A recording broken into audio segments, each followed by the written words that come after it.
Performing my own music on stage at the London Palladium, it was a dream for me.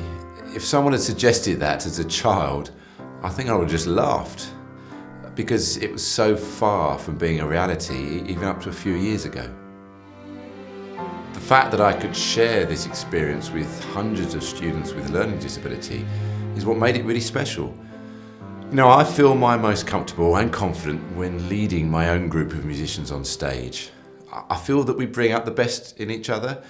So performing at the Palladium with the students, although it created a lot of obstacles to overcome, it also enriched the experience in ways you can't possibly imagine.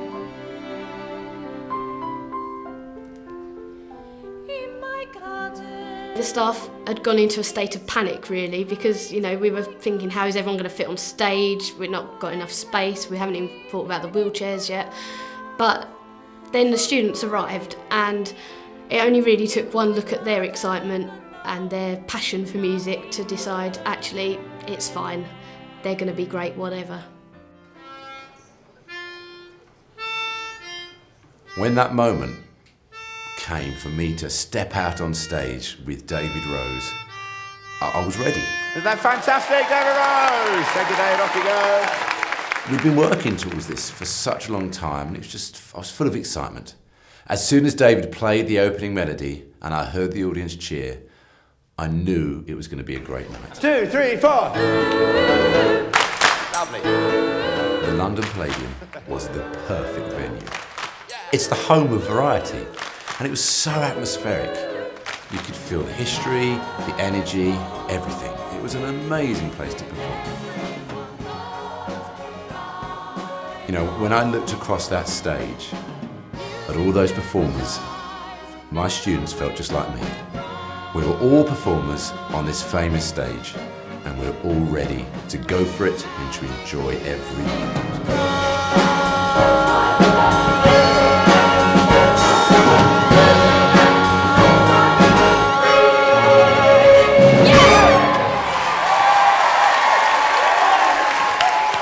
Together, I think we overcame centuries of ignorance.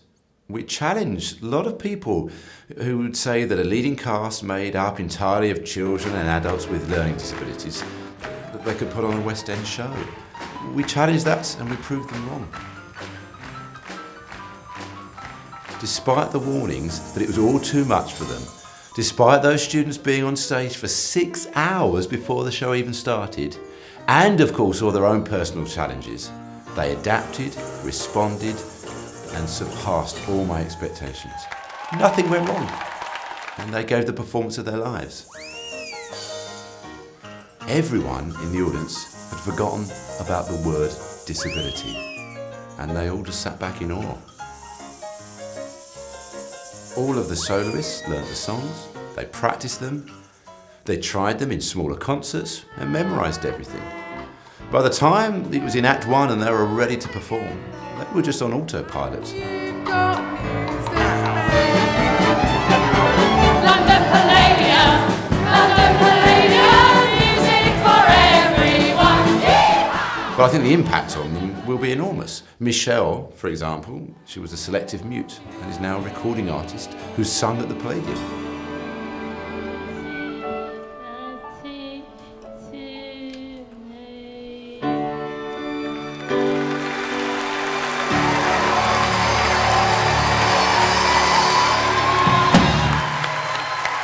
Nothing can ever change that.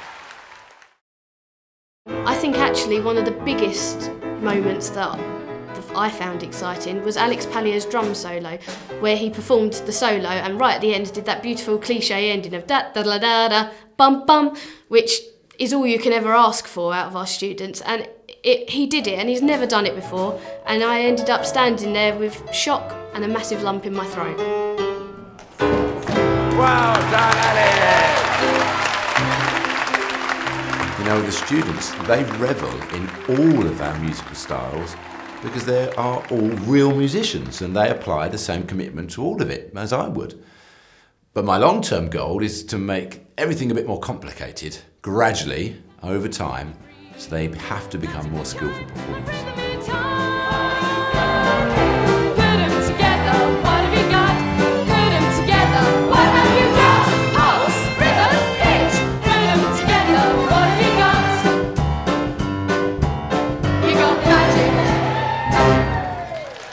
Well, there's not a day that goes by in this job without one student or another doing something that gives you the wow factor.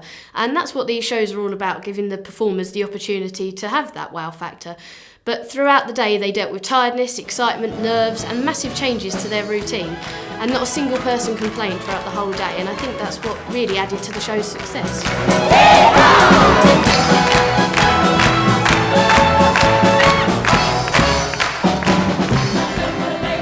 Really strive for the highest aspirations, and I have such high expectations of what can be achieved.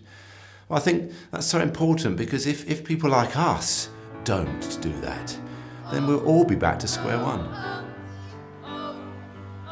You know, it's interesting that at the moment there's quite a lot of work out there in special schools to review and improve music. But this is only happening because of the blatant disregard and ignorance by some mainstream music providers in the past. I think it's amazing that this is now happening. But I still think a lot of people think our performance at the London Palladium and other places we want to go to is still pie in the sky, because they're scared that it's all too difficult, too hard work. They can't go beyond all the wheelchairs and the risk assessments. It's just too much to cope with. But for me, if we keep reaching for these bigger and bigger things, then we can really achieve something. It's hard, isn't it, for a child to actually move their arm if they've got that challenge. However, what many fail to recognise is the effect of reaching higher and the rewards for doing so, and how massive they are. If we expect a child with no movement in his arms to reach for a cymbal, but we can't even give him the best possible stage for him to perform on, then where are we? Both of these things are possible.